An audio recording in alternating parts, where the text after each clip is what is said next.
قال رب اشرح لي صدري ويسر لي أمري واحلل عقدة من لساني يفقه قولي۔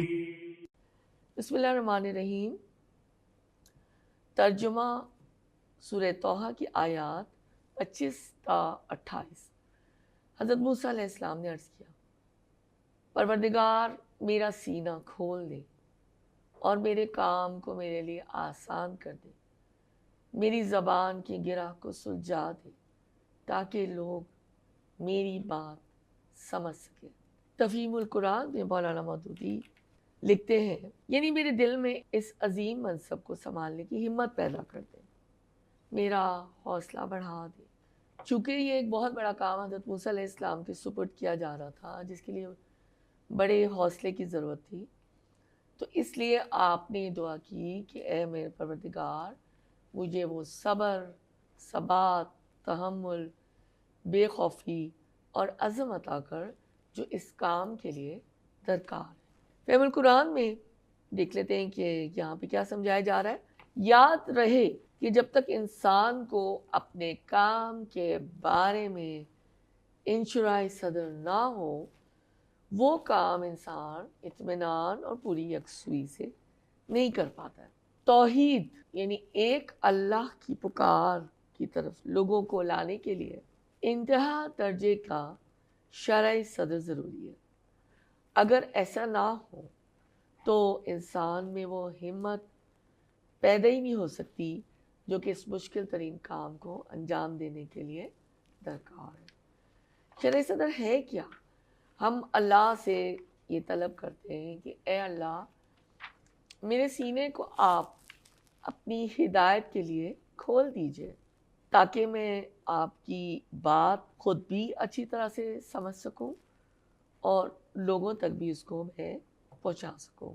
یہاں پہ جو فرعون کا جو ظلم و ستم ہمیں نظر آتا ہے پس منظر کے لحاظ سے، وہ عروج پر تھا، تو اللہ نے پھر یہ دعا حضرت موسیٰ علیہ السلام کو سکھائی کہ اللہ یہ اس کام کو میرے لیے آسان کر دیجئے۔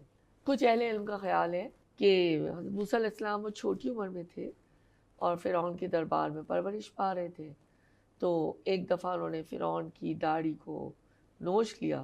فرعون کو یہ شک گزرا کہ کہیں یہ جو بچہ ہے بڑا ہو کر نوجوان ہوگا اور میرے اقتدار کو چیلنج کرے گا، تو اس چیز کو آزمانے کے لیے واقعہ یہ آتا ہے کہ ہیرا رکھا گیا اور انگارہ رکھا گیا۔ حضرت موسیٰ علیہ السلام نے آگ کے انگارے کو منہ میں ڈال دیا اور پھر ان کی زبان میں کچھ لکنت پیدا ہو گئی، اور پھر اللہ تعالیٰ نے آپ کو یہ دعا سکھائی جو میں نے بھی ترجمے میں آپ کے سامنے رکھی۔ اس کے علاوہ حدیث سے ہمیں اس کی تصدیق ملتی ہے کہ اللہ تعالیٰ نے رسول اکرم صلی اللہ علیہ وآلہ وسلم کو بھی شرع صدر کی یہ دولت عطا کی تھی۔ آپ کے سینے کو بھی اللہ تعالیٰ نے اس ہدایت کے نور سے منور کیا تھا، یعنی آپ کے سینے کو بھی اللہ نے کھول دیا تھا۔ مزید وضاحت ہم دیکھ لیتے ہیں، اور ہم نے یہ واقعہ سیرت کی کتابوں میں پڑھا بھی ہوگا۔ مسلم کی حدیث 413، سیدنا انس بن مالک رضی اللہ عنہ سے روایت ہے، رسول اللہ صلی اللہ علیہ وآلہ وسلم کے پاس جبرائیل آئے جبکہ آپ صلی اللہ علیہ وسلم بچوں کے ساتھ کھیل رہے تھے۔ انہوں نے آپ کو پکڑا، انہیں نیچے لٹایا، آپ کا سینہ چاک کیا اور دل نکال لیا، پھر اس میں سے ایک لوتھڑا نکالا اور کہا کہ یہ آپ صلی اللہ علیہ وسلم کے دل میں سے شیطان کا حصہ تھا۔ پھر اس دل کو سونے کے تشت میں زمزم کے پانی سے دھویا، پھر اس کو جوڑا اور اس کی جگہ پر لوٹا دیا، دوبارہ رکھ دیا۔ سیدنا انس بن مالک نے کہا کہ میں اس سلائی کا نشان آپ صلی اللہ علیہ وآلہ وسلم کے سینے پر بھی دیکھا کرتا تھا۔ مسلم کی 413 حدیث۔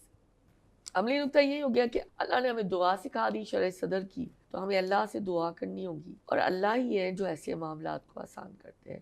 اس کے علاوہ دعوت دین کے لیے جو لوگ کام کر رہے ہیں ان کے راستوں میں مختلف طرح کی رکاوٹیں، کوئی شخص ہو سکتا ہے جو رکاوٹ ڈالے، انسانوں میں سے ہو سکتا ہے، شیاطین میں سے انسانوں میں سے ہو سکتا ہے، جیسے اللہ نے کہا نا قرآن میں کہ شیاطین انسانوں میں سے بھی ہیں اور جنوں میں سے بھی. ایسی شکل ہو سکتی ہے, کوئی مشکل ہو سکتی ہے, کوئی رکاوٹ ہو سکتی ہے, تو پھر اس کے لیے بھی اللہ تعالیٰ سے آسانی طلب کریں. اس کے علاوہ ایک اور میں بات یہ کہوں گی کہ ہم اللہ سے قوت گویائی بھی طلب کر سکتے ہیں, قوت عمل بھی طلب کر سکتے ہیں, اور آسانیاں بھی رب سے مانگنی پڑتی ہے.